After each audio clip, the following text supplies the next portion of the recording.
Alright, so far we've been looking at integrated rate equations for first order reactions, and we need to go ahead and figure out what the integrated rate equation is for a second order reaction. And the key thing here is we can't use the integrated rate equation for first order for second order and vice versa. And it turns out every single type of equation we have to come up with our own integrated rate equation to solve. Now if you know some calculus here, we can actually solve this and derive this, and if not, well, you can just kind of skip ahead a few minutes. So rate for second order reaction is Ka squared, and we know that in terms of changing concentrations, we can write that as minus delta A over delta T. Okay, so here's where it gets cool. If you know some calculus, we can go ahead and we can make those big changes small changes.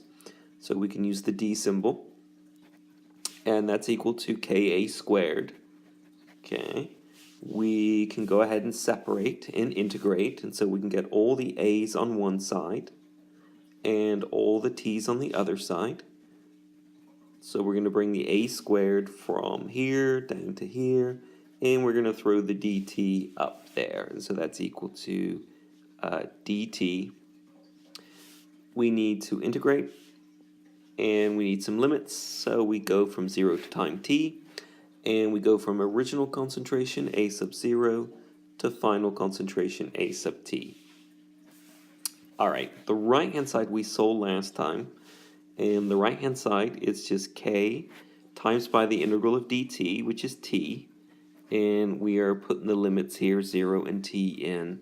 So we insert the upper one, that's t equals t, we insert the lower one, that's t equals 0, and so that just gives us kt for the right hand side.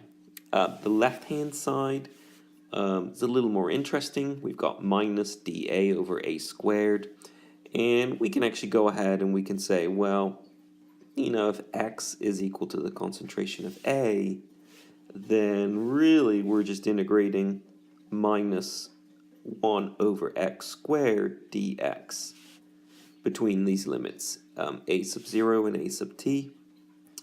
We can rewrite that, that's minus x to the minus 2 instead of minus 1 over x squared. And we can ask ourselves, well, what would we have to differentiate in order to get that? And if we take something like x to the minus 1, we can see if we differentiate it, what are we going to do? Well, we're going to bring down the power, so it'll be minus 1 here, and what are we going to do to the new power? We're going to lower it by 1, so it'll be x to the minus 2, and we can see that actually we've already guessed what the integral is. By reverse differentiation, we know if we differentiate x to the minus 1, we get minus x to the minus 2, so that means that if you integrate minus x to the minus 2, you get where you wanted to be. So let's plug all that in. So we have on the left hand side 1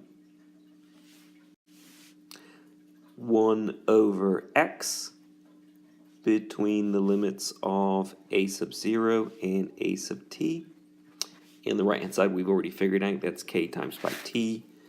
We go ahead and insert the upper limit, that's 1 over a sub t, minus 1 over the lower limit, a sub 0, and that's equal to kt.